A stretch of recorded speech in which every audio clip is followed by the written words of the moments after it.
Pourquoi mon roman « La demeure de l'ange » n'est pas une leçon de catéchisme?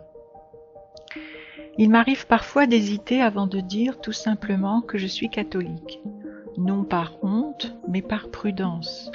Non parce que je douterais de ce que je crois, bien au contraire, mais parce que le mot aujourd'hui suscite souvent des peurs, des malentendus, des caricatures. Alors je veux le dire ici, oui, je suis catholique. C'est dans cette foi-là que je puise ma lumière, ma verticalité, ma tendresse. Une foi incarnée, enracinée, pleinement ecclésiale. J'aime l'Église, même cabossée. J'aime ses fêtes, sa mémoire, son mystère, ses pierres, ses silences, ses chants. Mais je n'écris pas pour convaincre. Je n'écris pas pour convertir. D'ailleurs, c'est impossible. Je n'écris pas pour expliquer Dieu. J'écris pour raconter une histoire. Un roman habité mais libre. Mon roman La demeure de l'ange est traversé par cette foi comme un fil invisible. Elle est là, oui, mais elle ne parle pas plus fort que l'histoire. Elle ne s'impose pas, elle ne déborde pas et surtout, elle ne prêche pas. Elle chemine à l'arrière-plan comme une respiration, une façon d'habiter le monde, de le regarder autrement.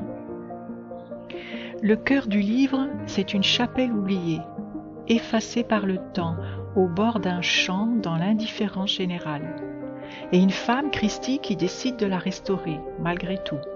Pas parce qu'elle veut convertir la commune, non. Pas parce qu'elle est nostalgique du passé, mais parce qu'il y a quelque chose de plus grand qu'elle, un héritage, une promesse, un lien. Restaurer cette chapelle, c'est poser un acte de foi, oui, une foi qui ne s'impose pas, mais qui se propose. Une foi sans discours, mais avec des mains, des pierres, des larmes parfois, des silences surtout. Pour tous, pas seulement pour les croyants. Je l'ai souvent dit, on peut lire ce roman sans être croyant. On peut être touché par les liens familiaux, les souvenirs d'enfance, les blessures qui cicatrisent lentement. On peut aimer les paysages, les dialogues, les souvenirs partagés, les projets fragiles qui tiennent à peu de choses. On peut être athée, agnostique ou même d'une autre religion, tout simplement aussi en recherche, et trouver là un récit humain, vrai, sensible.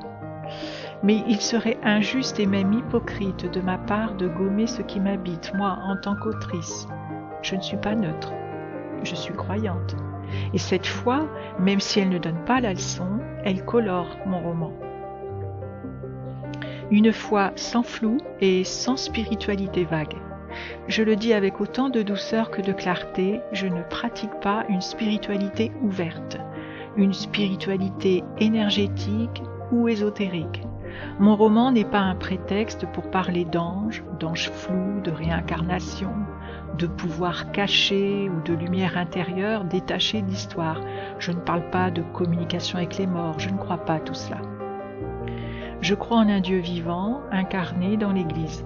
Je crois en la prière simple, fidèle. Je crois en la beauté des sacrements. Je crois en la joie chrétienne qui n'est pas toujours visible, mais qui est là.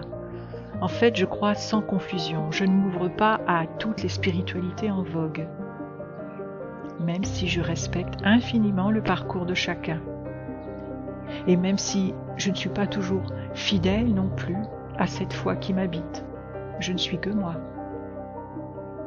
Ce roman est une offrande. J'ai voulu écrire un roman qui laisse passer la lumière, même à travers les fissures.